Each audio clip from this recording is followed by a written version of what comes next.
회사를 만든 사람이 누구죠?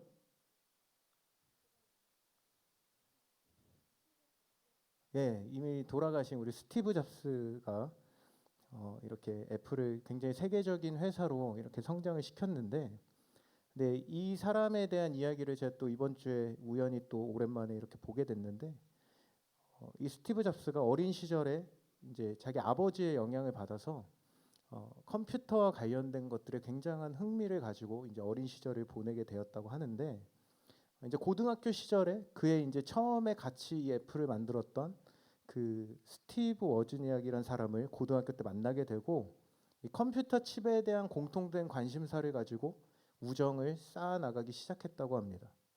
근데 이제 대학 시절에 대학을 중퇴하고 21살에 이 사람하고 같이 이 애플 컴퓨터를 창업을 하게 되는데, 이 애플이 등장하기 전까지의 이 컴퓨터는 물리적으로 거대하고 비싸서 일반인들이 사용하기 굉장히 어려웠던 시절이었어요. 근데 그가 개발한 이 컴퓨터는 이 소비자 친화적인 기기를 판매하면서 굉장히 큰 성공을 거두게 됐는데, 이 성공을 거둔 이후에 그 성공이 오래가지 않고 미국의 IBM을 비롯해서 경쟁사들의 추격 때문에 결국에는 이 애플에서 스티브 잡스가 회사를 쫓겨나듯 그만두게 됩니다. 그렇게 그의 인생이 실패한 듯 보였지만 그는 거기서 포기하지 않고 어느 날 넥스트라는 회사를 설립하고 작은 애니메이션 회사였던 픽사 스튜디오를 인수하게 돼요. 근데 초반 경영난에 허덕이다가 디즈니와 손을 잡고 최초의 컴퓨터 그래픽 애니메이션인 굉장히 유명한, 여러분 토이 스토리 다 들어보셨죠? 이 토이 스토리를 이제 제작하면서 큰 성공을 거두게 됩니다. 그리고 그는 이 성공을 통해서 단순히 그동안 자기가 만들었던 컴퓨터의 하드웨어나 소프트웨어만이 중요한 것이 아니라 이 콘텐츠가 굉장히 중요하다는 사실을 그때 깨닫게 된 거예요. 근데 그쯤 되어서 이제 애플이 다시금 굉장히 경영 위기가 찾아오고 새로운 콘텐츠와 운영 체제에 대한 니즈가 굉장히 필요한 일들이 이제 생기게 되었고요. 그렇게 10년 만에 본인을 쫓아냈던 애플로 다시 돌아가게 됩니다. 근데 이제 그때 돌아가서는 단순히 컴퓨터만 만든 게 아니라 우리가 잘 아는 아이튠즈나 아이팟이나 이러한 것들을 만들어서 이제 음악 시장을 선도하는 선구자가 되었고요. 또 사용자 친화적인 인터페이스를 갖고 있는, 지금 우리 저기 위에도 있는 아이맥과 아이폰을 만들어서 이것을 대중화시키면서 새로운 시대를 여는 큰 성공과 그 업적을 이루게 되었다는 겁니다. 그런데 훗날 애플의 마케팅 담당자가 직접 쓴 그의 삶에 대해 기록한 책을 잠깐 봤는데, 거기서 이렇게 이야기를 합니다. 때를 기다린다라는 말은 아무것도 하지 않고 가만히 있으라는 의미가 아닌 노력을 게을리하지 말고 기회가 오는 것을 기다리라는 뜻이라고 고백하고 있는데, 초반에 성공을 거두다가 그가 실패한 인생이 되었지만 그곳에서 절망하고 그 자리에서 그냥 머무르지 않고 새로운 도약을 위해 늘 고민하고 노력하며 도전한 그가 결국에는 실패의 자리였던 애플로 돌아가 다시금 큰 성공을 거두게 되었다는 이야기입니다. 근데 여러분, 우리도 인생을 살아가면서, 근데 저만 덥나요? 오늘 왜 이렇게 더워? 너무 추웠는데 오늘 진짜 너무 더워요. 우리 살아가면서 우리도 인생 가운데 수도 없이 실수하고 실패하고 잘못된 선택을 하기도 하고 여러 가지 그것 때문에 문제에 봉착하기도 하지만, 우리 인생의 실패가 실패로 끝나지 않고 새로운 도약이 되기 위해서는 바로 우리가 그 실패의 지점에서 어떠한 고민과 선택을 하느냐, 여러분 이것이 굉장히 중요하다는 것입니다.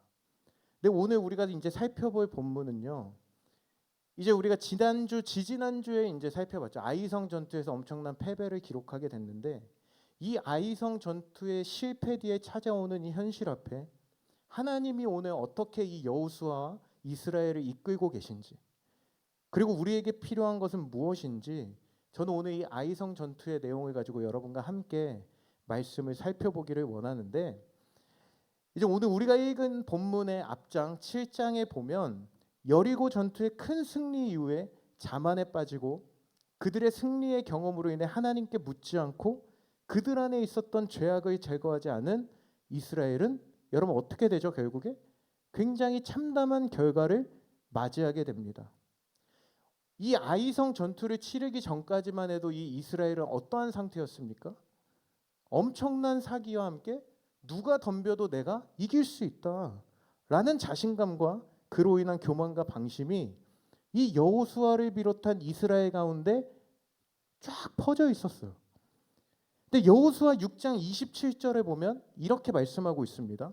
여기 보면 여호와께서 여호수아와 함께 하시니 뭐라고 하고 있죠, 여러분? 같이 읽어볼까요? 나머지 시작. 여호수아의 명성이 그 온 땅에 어떤 상황이었다는 겁니까, 여러분? 그 교만할 만한 상황이었다는 거예요. 여호수아의 명성이 엄청나게 퍼졌다는 겁니다. 그를 수장으로 모신 이스라엘 전체가 함께 어떻게 된 거예요? 지금 이 승리와 함께 어깨뽕이 슉 하고 올라가 있는 상태였다는 거예요.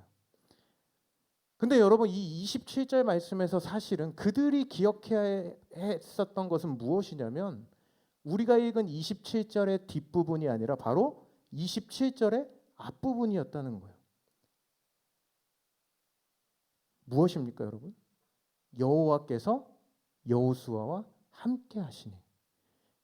하나님께서 함께 하셨기 때문에 승리한 것이었고 하나님이 함께 하셨기 때문에 여호수아의 명성이 온 땅에 퍼지게 되었다는 겁니다. 그러나 여러분 우리가 살펴봤듯이 아이성을 정탐했던 정탐꾼들은 아이성을 눈앞에 두고 그들을 얕잡아보고 자신들의 생각과 승리의 그 경험만에 의지한 나머지 다시금 실패를 경험하게 되었습니다. 그들의 승리와 명성이 방금 전에 말씀에 기록된 것처럼 하나님이 함께 하셨기 때문임을 그들 모두가 금세 잊어버렸다는 거예요. 승리의 도취도 여러분 지지난주에 봤을 때 어떻게 했죠? 함락될 줄 쉽게 함락할 줄 알고 12,000명의 사람들이 지키고 있는 이 아이성에 이스라엘은 단 3,000명의 사람들만을 보냅니다. 그리고 제대로 된 공격도 하지 못한 채 성경에 보면 자신들의 눈앞에서 36명쯤 되는 사람들이 죽게 되고 도망치게 됐다고 말씀하고 있어요.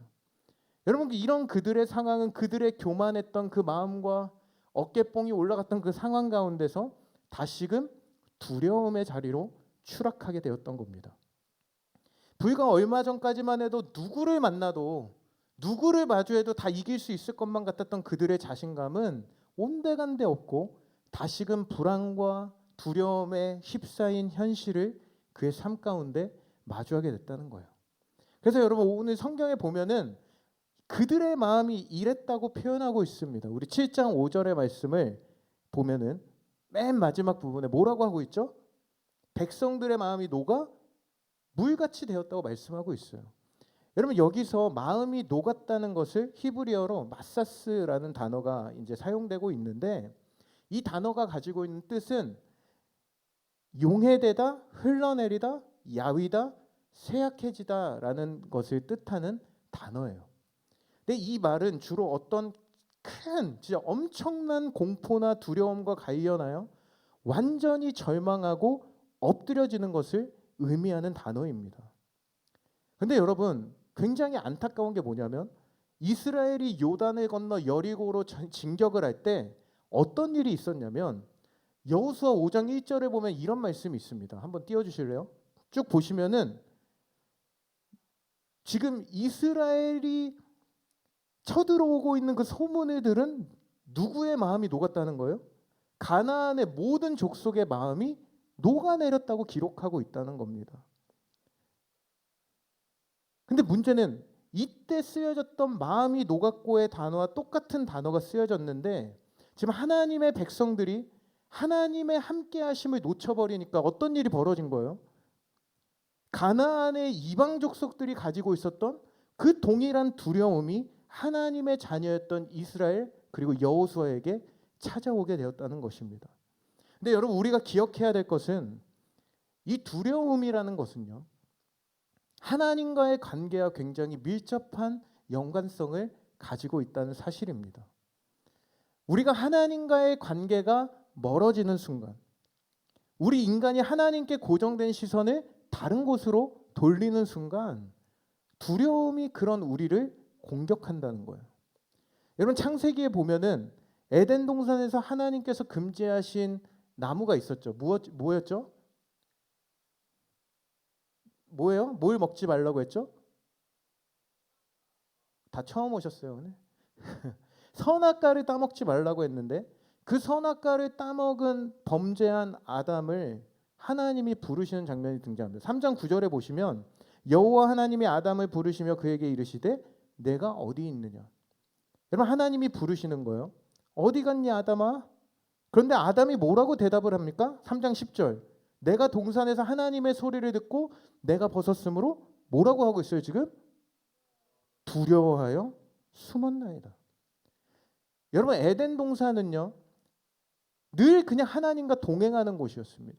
하나님이 임재하시는 곳이었고 제가 성전의 시작이라고 말씀드렸죠. 하나님이 늘 그곳에 계셨고 늘 아담과 교제했고 늘 아담과 함께했던 곳이 바로 에덴이었어요. 늘 하나님과 동행하고 함께하던 그가 죄를 짓고 하나님과 멀어지니까 즉시로 뭐가 그의 마음에 자리를 차지한 겁니까? 바로 두려움을 그의 마음 가운데 안고 살아가게 되었다는 거예요. 여러분 우리 인간은 여기 기억하셔야 됩니다. 우리 인간은 이 죄로 인해 하나님을 조금이라도 생각하지 않으면 눈앞에 있는 모든 환경, 모든 문제, 모든 것이 다 두려움으로 찾아온다는 거예요. 그래서 여러분 부산에 굉장히 큰 교회 담임 목사님이 지으신 담대함이라는 책이 있는데 그 책에 보면은 이러한 두려움이라는 두려움에 대항하는 이 마음의 처방전은 생각보다 간단하다라고 그 책에서 말씀하고 있어요. 근데 그것이 뭐라고 말씀하고 있냐면 굉장히 간단합니다. 하나님께 돌아가면 됩니다. 돌아가서 하나님과 관계가 회복되면 됩니다라고 이 책에서 말씀하고 있다는 거예요. 여러분 오늘 이스라엘 백성들의 두려움의 근원 이것도 마찬가지였습니다. 분명히 승리의 약속을 주셨는데 지금까지 패배하지 않고 요단을 건너 여리고를 정복하고 왔는데 오늘 이 패배를 바라보면서 그들이 무슨 생각을 하고 있었을까요? 하나님의 약속이 사라진 것은 아닐까? 우리를 향한 하나님의 그 승리에 대한 약속은 유효한 것일까? 아니 하나님이 우리를 버리신 것이 아닐까? 여러분 이러한 질문들이 이 이스라엘 백성들과 여호수아의 마음을 마구마구 지배하며 하나님과 멀어져 버린 그 마음의 자리에 쏜살같이 지금 뭐가 자리한 거예요? 두려움이란 것이 자리하게 되었던 것입니다. 사랑하는 여러분, 우리가 하나님을 믿는다고 말하고 오랫동안 교회를 다니고 여전히 우리 인생엔 아이성 전투의 실패와 같이 반복되는 이 실패를 우리는 경험하게 된다는 거예요. 혹시 우리 안에 이러한 실패로 인해 인생에 대한 불안과 두려움 가운데 있는 우리 청년들이 있다면 여러분 제일 먼저 해야 될 것은 다른 게 아닙니다. 바로 이 관계를 점검해 보셔야 한다는 거예요. 하나님으로부터 멀어진 시선은 바로 두려움의 시작이 된다는 사실입니다. 저는 그래서 오늘 우리 이 자리에 모인 우리 청년 함대 우리 모든 청년들이 오늘 찬양 너무 은혜롭게 잘 인도해 주셨는데 아까 마지막에 드렸던 찬양의 고백처럼 주 없이는 부족한 나 다시 만나 주십시오. 여러분 오늘 저는 이곳에 있는 우리 모두가 이 고백을 드리며 주님께로 다시 시선을 돌리는 다시 한번 뜨거운 주님과의 교제를 회복하는 저와 여러분 되기를 간절히 소망합니다. 여러분 오늘 그렇게 절망의 자리로 내려간 여호수아를 이제 오늘 본문에서는 다시금 회복시키시는 장면이 등장하고 있습니다. 우리 본문 1절 말씀을 같이 한번 읽어보도록 하겠습니다. 우리 본문 1절입니다. 시작. 여호와께서 두려워하지 말라 놀라지 말라 군사들을 다 거느리고 일어나 아이로 보라 내가 아이 왕과 그의 백성과 그의 성읍과 그의 땅을 다 내 손에 여러분 오늘 하나님께서 여호수아에게 처음에 주셨던 약속의 말씀 1장에서 주셨던 약속의 말씀과 동일한 말씀을 다시 주시면서 그를 회복시키는 장면이 등장하고 있습니다. 두려워하지 말라 놀라지 말라 군사를 다 거느리고 지금 뭐 하라고 하고 있어요? 일어나서 올라가라라고 말씀하고 있다는 겁니다. 여러분 여호수아 7장 6절에 보면요. 지금 이 실패 뒤에 여호수아가 무엇을 하고 있습니까? 6절에 보면은 먼저 옷을 찢고 있습니다.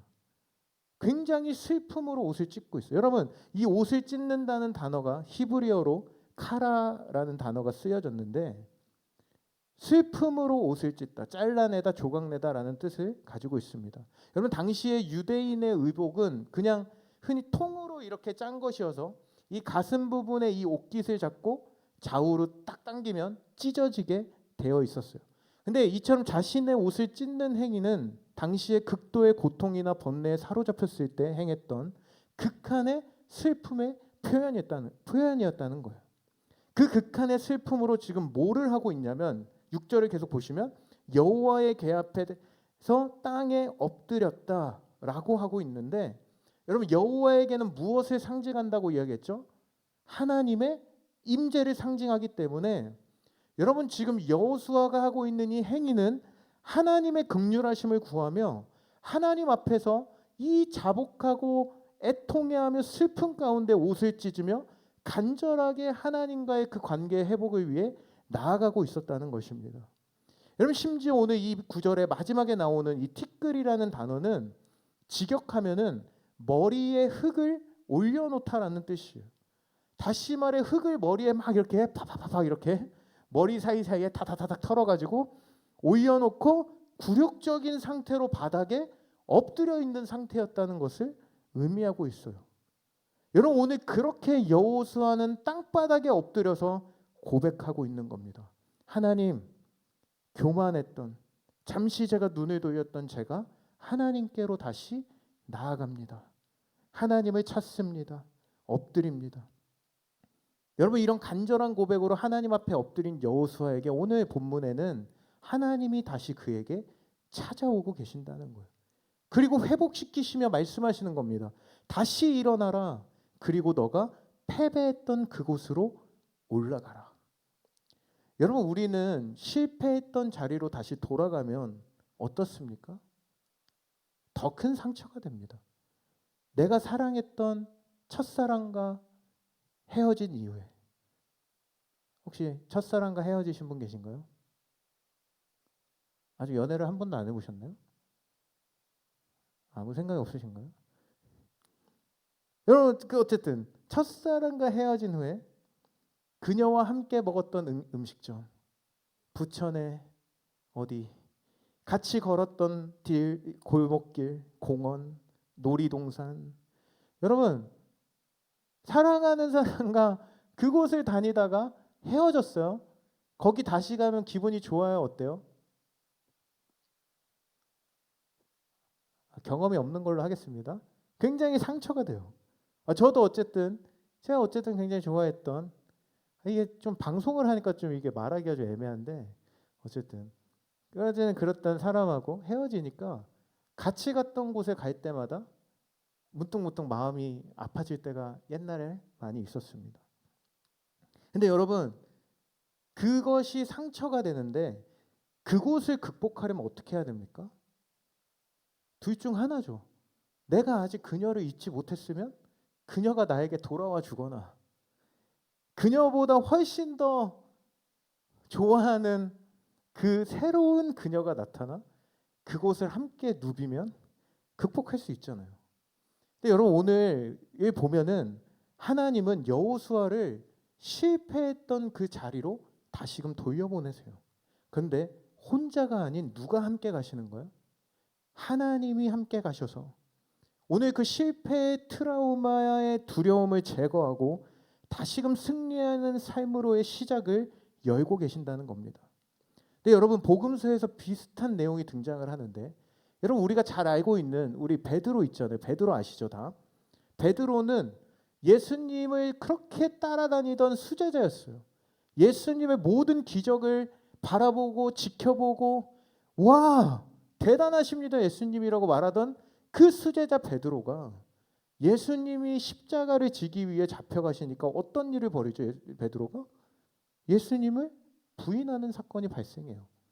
절대 내가 그러지 않겠다고 그렇게 예수님께 신신당부했지만, 그렇게 고백했지만, 베드로가 눈앞에서 예수님이 잡혀가시고 자기의 눈에서 멀어지자, 여러분, 예수님과의 관계가 단절되자 뭐가 찾아온 거예요?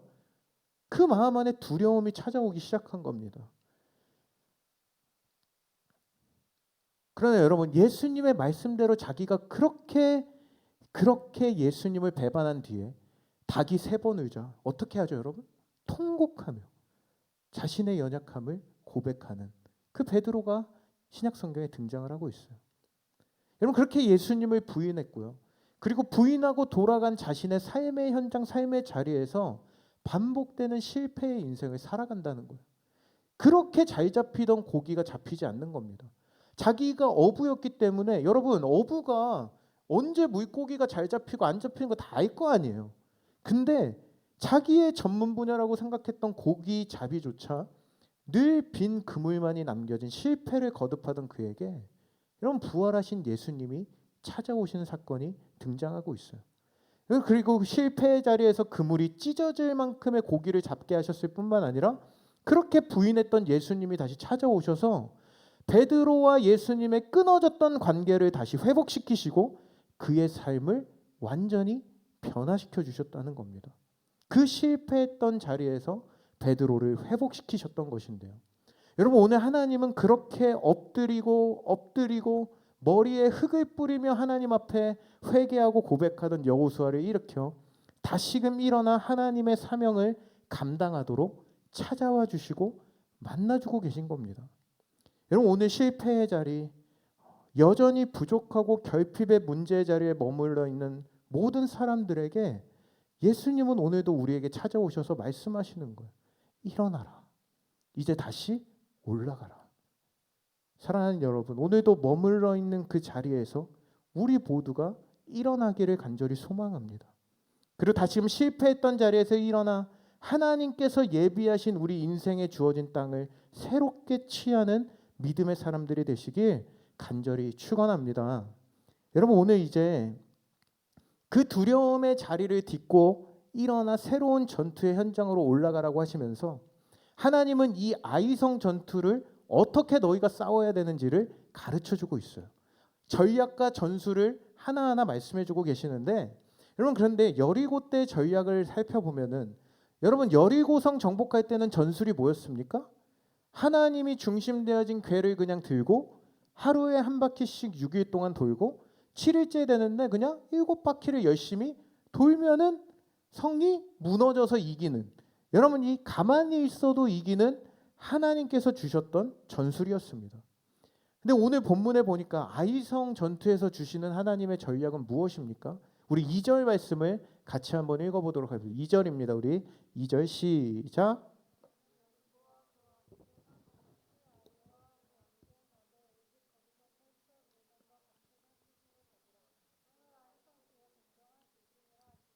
여러분, 눈에 띄는 게 무엇입니까? 일단 먼저 눈에 띄는 것은, 일단 여리고성 전투 때는 모든 탈취한 물건을 어떻게 하라고 했죠? 하나님께 바치라고 말씀하셨어요. 근데 그때와는 다른 점이 있다면 이제는 너희가 가져가라는 거예요. 자, 이쯤에서 질문. 누가 제일 억울합니까, 지금? 지난주와 지지난주 말씀을 잘 들으신 분들은 알 건데, 누가 제일 억울해요? 오늘 다 새 가족인가요? 지지난주에부터 나왔던 우리 아간이란 사람이 가장 억울한 상황이에요. 여러분, 아간이 이 사실을 알았더라면 첫 번째 탈취물들을 그냥 하나님께 드리고 오늘 이 아이성 전투까지만 기다렸더라면 그렇게 참혹하게 죽지 않았을 텐데, 굉장히 안타까운 일이 벌어집니다. 여러분, 우리도 거듭되는 실패 가운데 두려움 때문에 당장 눈앞에 좋아 보이고 필요하다 느끼는 것들에 현혹되어 그것을 선택하고 탈취하는 것이 아니라, 우리가 하나님께 기도하고 하나님께서 주실 그날을 기대하며 그때를 기다릴 때, 여러분, 하나님은 우리가 상상할 수 없었던 방식과 방법으로 우리 삶에 넘치도록 주시는 분이심을 여러분 믿으셔야 되는 거예요. 여러분, 제가 이제 열심히 공부를 마치고 한국에 이제 돌아왔을 때 뭔가 많은 것을 이룬 것 같기도 하고 많은 것을 배우고 참 제 개인적으로도 많은 성장을 하고 이제 좀 내 인생이 뭔가 시온의 대로가 펼쳐질 것 같다라고 혼자 괜히 신나서 들떠서 한국에 돌아왔는데 제 인생에 한 가지 해결되지 않는 문제가 하나 있었습니다. 그것이 무엇이었냐면 바로 결혼이었어요. 이제 유학을 마치고 돌아왔을 때 거의 30이었거든요. 제가 거의 30살이었는데 제 친구들은 벌써 20대 후반부터 막 결혼을 하기 시작을 한 거예요. 하나둘씩 결혼을 하고 그러다 보니까 제가 한국에 왔는데 제 친구들은 다 이제 여자친구가 있거나 이미 결혼을 다 한 거예요. 그래서 이제 결혼할 사람이 없다는 것이 저를 굉장히 불안하게 만들었습니다. 그 나가면은 다 커플이 같이 오고 나만 혼자 나가서 굉장히 뻘쭘하게 앉아 있는 이 불쌍한 저의 인생. 주님. 근데 여러분 제가 이때 만약 아무나 만나려고 발버둥을 치거나 하나님이 준비해 주지 않은 상대를 탈취라고 하면 안 되겠죠? 너무 성경 말씀 단어를 적었는데 탈취가 아니라 예비하지 않은 자매를 만나겠다고 제가 열심히 막 어디 두리번거리면서 이렇게 어떻게 해보겠다고 했다면 여러분 지금 결과적으로 제가 지금 제 아내를 만날 수가 없었을 거예요. 근데 제가 제 아내를 만나고 보니까 제 생각 속에 이제 원했던 어떤 이상형과는 굉장히 거리가 있는 사람이었는데 이 방송을 하니까 자꾸 불안감이 제 집 비밀번호가 바뀌어 있을까 봐. 근데 여러분 저는 제 이상형은 굉장히 좀 여리여리하고 여성스럽고 여자하고 오빠 하면서 뭐 그런 자매가 제 이상형이었는데 여러분 제 아내는 전형적인 부산 여자고요. 지금도 굉장히 그 사투리를 제가 못 알아들어서 뭐라고 했다가 혼나는 뭐 그런 굉장히 강력한 또 공대녀 무서운 여자. 그런데 여러분 제가 저번에 아마 지난달에 한번 살짝 제 아내 얘기를 했던 것 같은데 지나 보니까 이 사람이 나에게 진짜 필요한 사람이다라는 것을 시간이 지나 보니까 깨닫게 된 거예요. 할렐루야. 제가 얘기했잖아요. 제가 못하는 것도 잘하는데 제가 잘하는 건 뭐 한다고요? 더 잘한다고. 그런 사람이었어요. 여러분 이 자리에 여자친구나 남자친구가 없는 분들 너무 슬퍼하지 마시고 기도하십시오. 기다리십시오. 아멘을 하셔야 되는데 이거 없나요 여기? 할렐루야. 근데 여러분 연애뿐만 아니라 여러분 인생의 전반에 필요로 하는 모든 것들을 하나님의 때를 기다리며 하나님께 엎드릴 때 여러분 하나님은 하나님의 때에 가장 영광스러운 그 날에 여러분의 삶에 넘치도록 부어주실 줄 믿습니다. 그럼 아멘 한번 해볼까요? 믿습니다. 여러분 이제 마지막으로 탈취물을 취함을 명령하심과 동시에 이제 하나님은 새로운 전략을 마지막으로 제시하시는데 여러분 이제 오늘 본문 3절 이하에는 쭉 이제 여호수아가 하나님의 명령을 실행에 옮기는 내용이 등장하고 있습니다. 여러분 이스라엘이 아이성을 점령하기 위해 실행했던 전술을 군대 용어로 하면 매복술 그리고 유인술이라고 할 수 있는데 먼저 정예 요원을 3만 명을 뽑아서 밤에 아이성 뒤로 가서 매복을 하게 합니다. 여호수아는 군대를 이끌고 공격하는 척 하다가 도망가고 유인을 하면 그 적당한 때에 매복했던 군사들이 일어나서 그 비어있는 성을 정복하는 것이 전략이었어요. 아까 전에 말씀드렸던 여리고성의 전략과는 전혀 다른 전술을 지시하는데 여러분 여리고성의 전략의 특징이 하나님의 초자연적인 개입이었다면 오늘 이 아이성의 전투는 이스라엘 군사들이 얼마나 이 작전을 주도적이고 치밀하게 수행하느냐에 달려 있었다는 겁니다. 다시 말해서 이전에 있었던 승리의 경험은 이 싸움에서 아무런 도움이 되지 않는 것들이었다는 거예요. 근데 여러분 여기서 이제 질문이 나온단 말이에요. 왜 하나님은 이렇게 반대되는 전략을 이스라엘에게 요구하고 계시냐는 겁니다. 근데 한 신학자가 이렇게 이야기를 해요.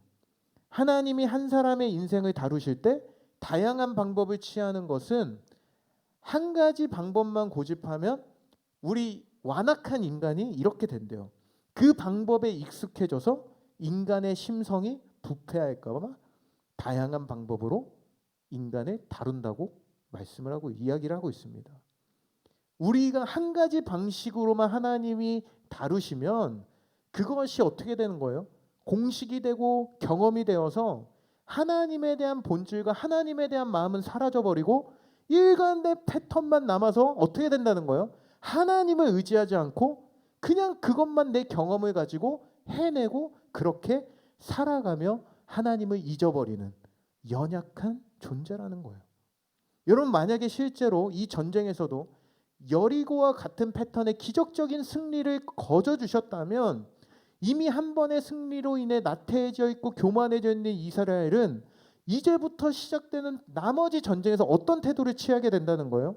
그저 하나님이 기적을 주시겠지, 그저 하나님이 알아서 해주시겠지, 그저 하나님이 그냥 확 이기게 해주시겠지 라는 것만 바라며 나태해지고 하나님을 잃어버릴 수밖에 없었다는 것입니다. 매번 같으면 익숙해지고 익숙해지면 하나님을 바라보지 않으니까. 그래서 여러분, 하나님은 그 상황에 맞게 다른 전략을 이용하셨다는 것입니다. 여러분, 오늘 이제 애플의 이야기로 설교를 시작을 했었는데, 이제 애플이 한국에 들어왔을 때 처음에 그들이 유지했던 것이 무엇이었냐면 이 핸드폰을 AS를 해주는 것이 아니라 기계를 단순히 교환해주는 리퍼 방식의 제도만을 고집을 합니다.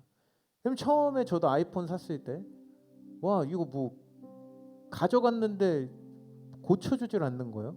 그 제가 그런 일도 있었어요. 제가 맥북 프로를 인생의 모든 것을 걸고 거금을 들여서 구입을 했는데 한 달 만에 투썸에서 아이스 아메리카노를 들다가 휴 쿵팍 투쿠션으로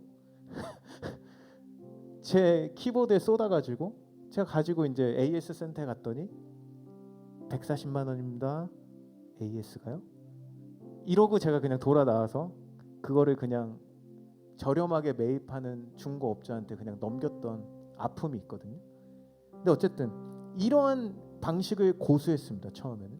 근데 여러분, 우리나라에는 AS 하면 어디죠? 삼성 그리고 LG가 버티고 있었기 때문에 여러분, 그러다 보니까 초반에 아이폰을 왜 써?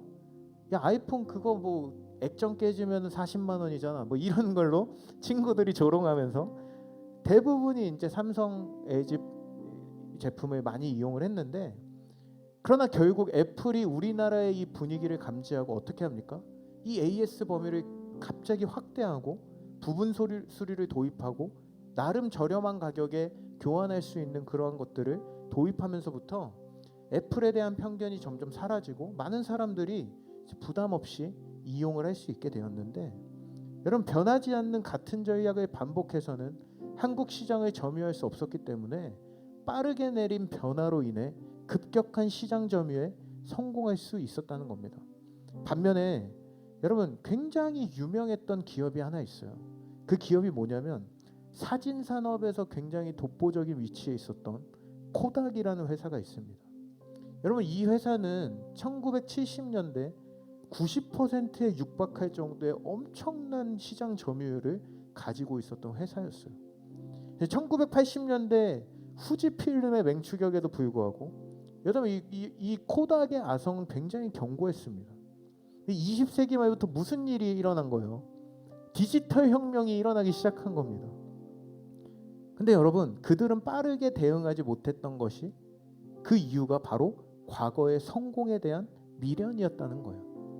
디지털 카메라가 필름을 완전히 몰아낼 수도 있다는 극단적인 주장들이 당시에 제기되었음에도 불구하고 이 필름 사업부의 성공 신화로 인해서 그들이 이 변화에 대처하기보다는 안주하는 것, 그들의 성공 경험이 그들의 발목을 붙잡았다는 거예요.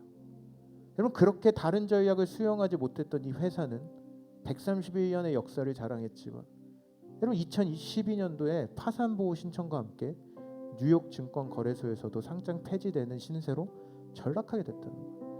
그래서 오늘날에는 코닥 하면은 카메라보다 뭔가 티셔츠가 생각나지 않나요, 여러분? 뭐 좀 그런 느낌이거든요. 근데 여러분, 우리 인생도 마찬가지예요. 하나님께서 우리의 인생을 이끄실 때 결코 우리에게 동일한 방법으로 우리를 인도해 가지 않으신다는 것을 기억해야 됩니다.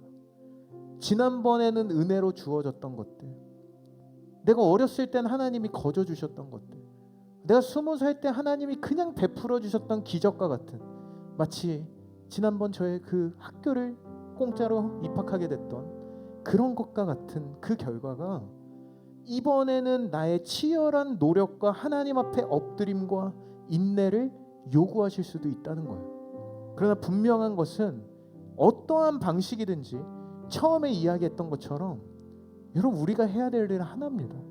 그분 앞에 엎드려 이 두려움이 틈탈 우리의 마음의 공간을 하나도 내주지 않고 하나님의 말씀과 하나님과의 관계를 갈망하고 그렇게 하나님의 때를 기다리는 거예요.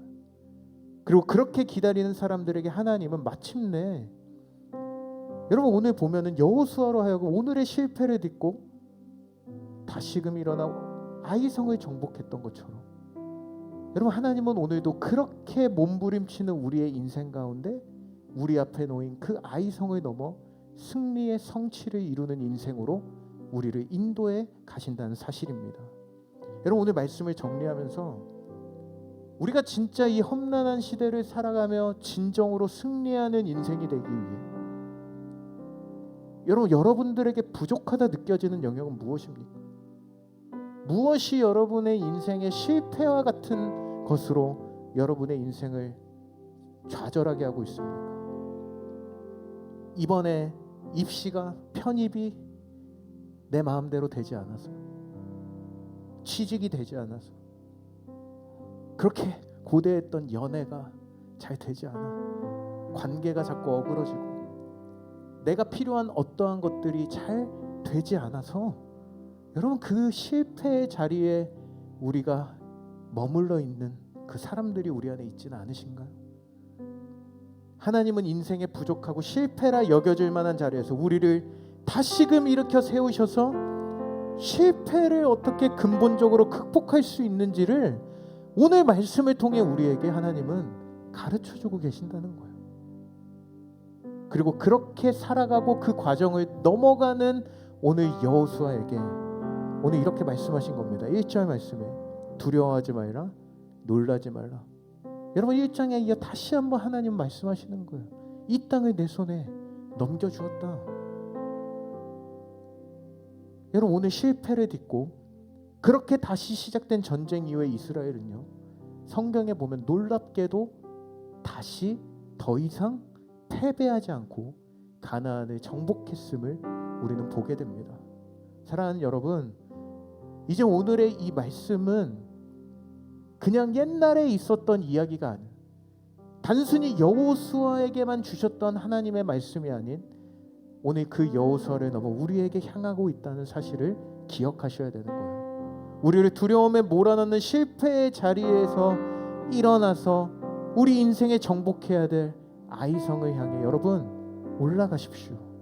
그리고 그곳에서 다시 한번 여러분의 인생에 말씀의 칼을 들고 매복하고 하나님 앞에 납작 엎드리십시오. 그리고 하나님의 때를 기다리면서 여러분 인생에 이루실 것들을 기대하며 여러분 하나님을 찾으시기 바랍니다. 그때 하나님은 다시 패배하지 않는 은혜의 삶으로 저와 여러분의 인생을 신실하게 이끌어 가실 줄 믿습니다. 여러분 오늘 그런 삶으로 나아가기를 원하는 우리 모든 사람들은 우리 이 찬양의 고백을 우리 한번 그 자리에 일어나셔서 우리 한번 고백했으면 좋겠어요. 우리 아까 앞에 찬양에 우리 고백했던 찬양 너무 은혜로웠는데 우리 이 찬양을 우리 다시 한번 고백하며 나갔으면 좋겠습니다.